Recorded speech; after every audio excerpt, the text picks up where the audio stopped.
Hey everyone, welcome back to the channel, and today we have another super highly anticipated Legacy lightsaber review. If you saw my video yesterday, we took a look at the brand new, finally released Ahsoka Tano Clone Wars Legacy lightsabers. Today, I mentioned it in yesterday's video, they also released alongside of it Darth Tyranus, Count Dooku's Legacy lightsaber as well. That's probably been the most requested lightsaber that I've been asked for, and I see constantly seeing people inside Doc Ondar's here at Walt Disney World asking for Count Dooku as well. So it was definitely awesome to see them finally release that and have it finally get. This may be, I might be wrong, but this may be the only Count Dooku that has a detachable blade that's currently available. That's why this is going to be super popular. And as you know, with my display, I do not collect lightsabers that don't have a detachable blade because I want to put them in my display case. So that's why I was super hyped when they announced that they're going to bring out this Count Dooku today. Now, one thing I do want to mention that I did not mention in yesterday's video, they did say they were going to be retiring some Legacy lightsabers since they're starting to release more. Since they released Ahsoka Tano's Clone Wars, I'm almost certain they're going to be retiring the Ahsoka Tano Rebels set. So if you don't have that, you might want to go ahead and grab that, or it's going to be gone. Now, the reason that I think the Asajj Ventress set is going to be discontinued, because when we take a look at the Count Dooku case, it's got the Separatist logo. Asajj Ventress has also had the Separatist logos because, they're part of the Separatist group, but normally they don't have too many sabers with the same logo. That's why I'm having a pretty good feeling that now that they have the Dooku Separatist case and saber, that they're probably going to be getting rid of the Asajj Ventress. So might want to grab a hold of one of those if you haven't done yet. I may be wrong, but when they say they're going to retire some, and this kind of points in that direction. So take that with a grain of salt. You may want to pick one up if you got the chance. Now, back to Count Dooku, or as they call it, they're referring to it as Darth Tyranus. I was able to, when I told them I need to pick up some Count Dookus, they knew exactly what I was talking about, because I know a lot of times they like to, especially with the Anakin Rey one, when you go in there, I need an Anakin saber, they'll act like they have no clue what you're talking about most of the time. But they are also referring to this as the Count Dooku. I did take a look at this already. It is absolutely gorgeous. Take a look at this. Look at the chrome work on this lightsaber. Absolutely beautiful. It's hard to tell. I'm sure it's hard to tell in the video, but it's kind of like a bronze chrome. It's not like the super shiny silver chrome. It may look silver in the video, but it is a bronze-ish rose, kind of like a rose gold bronze-ish tint to it. And it does have some additional gold chrome work, like here up on the emitter. And they do have some chrome buttons. They got the red switch, but unfortunately that is not the ignition switch. It has a slide ignition switch right here.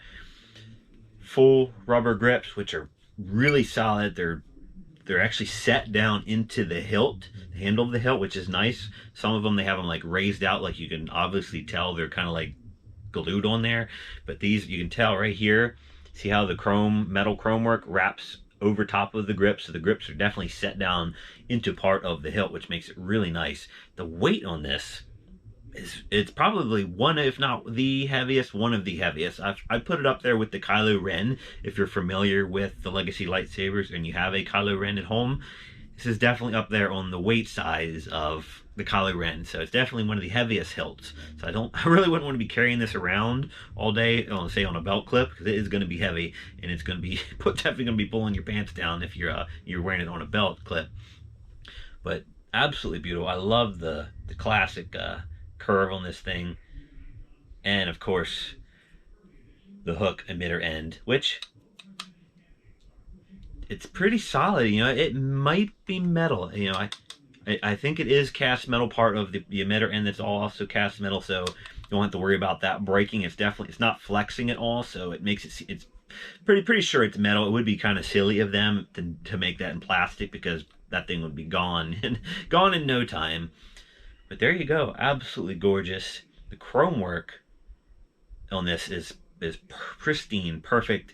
But one thing I'm going to warn you about that I have noticed in the few minutes that I held this before I started filming the video, since it is all chrome, it gets fingerprints and marks on it and little hairline scratches really easily in the chrome work.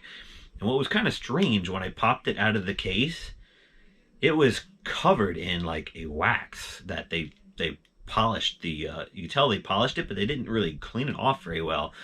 So I actually ended up having to take a a really soft cloth and clean all the wax residue off of it, because they polished the the hilt before they they packed it away, which I'm not sure why they wouldn't have polished and cleaned it after they put it in the case so it looks nice. The first thing I do is crack it open, and it's covered with like a white milky residue all over it, since they waxed the chrome. But that's a little warning. This is definitely not going to be a carry one, just for that reason. It's going to get scratched up and beat up, and the chrome work's going to be in rough shape pretty quickly, based off of the little bit of handling I've done with it and seeing how it's reacted to that. But let's light this bad boy up and see how she sounds compared to any of the other, other Sith lightsabers. Like I said, ignition switch, unfortunately, is not here. It is this little silver switch here. Yep, sounds like the classic, classic Sith. Again, sounds like Ventress, sounds like Vader. Nothing really special. You got your blade strike animation like usual, but still, pretty awesome saber. I'm just glad that they finally released this, and I'm glad to add it to my collection, of course, as you know. So I definitely would recommend picking this up, but like I said, you're going to want to be very careful with chrome work, and especially if you're going to carry it and not just display it. You're going to be very careful, but it feels very solid, very heavy, looks beautiful, looks amazing, sounds just like any other Legacy lightsaber. So there you go. Other than that, that's pretty much it. We got the Count Dooku. So let me know what you guys think of finally the Count Dooku. Are you going to go ahead and try to pick one of these up, make a trip to Galaxy's Edge? Now right now they are, I'm pretty sure I know they're available here at Walt Disney World inside Doc Ondars, but with out west being closed, I mentioned this yesterday, with Disneyland in the West Coast, West Batu as we call it, still being closed, I really have no clue if these are available out west. So I don't really have many options for you out there if you're on the West Coast or not in not planning any trips to the Walt Disney World area to be able to pick these up. But hopefully they'll have them out the west for you guys somewhere that you can get them, and we can all have some fun with our new Count Dooku Legacy lightsabers. So there you go, guys. Thanks for the likes, the comments, and the subscriptions. We do have Cal Kestis coming at some point. It did win the popular vote that we had, we talked about in one of our previous videos. So Cal Kestis finally did win. That is coming soon, but they are saying springtime next year, so that they got to go through the design phases and all production. So it's going to be a little while, but I can't wait to get my hands on that. I'm just curious if they're going to have the broken pommel or be able to connect them to make the Jaro Tapal one, the double blade, which would be awesome. But don't know. We'll have to wait and see. But I'm just glad they finally release some new Legacy lightsabers. But like I said, they are going to be retiring some, so if you haven't got the whole collection yet, you may want to start trying to pick all those up, because you never know which ones they may kick to the bricks. So that's all I got. I hope you enjoyed it. Thanks for watching. Like I said, thanks for the likes, comments, and subscriptions. You can go follow me on Twitter at Pen2Flow. And this has been the Pen2Flow Count Dooku Legacy Lightsaber Perspective.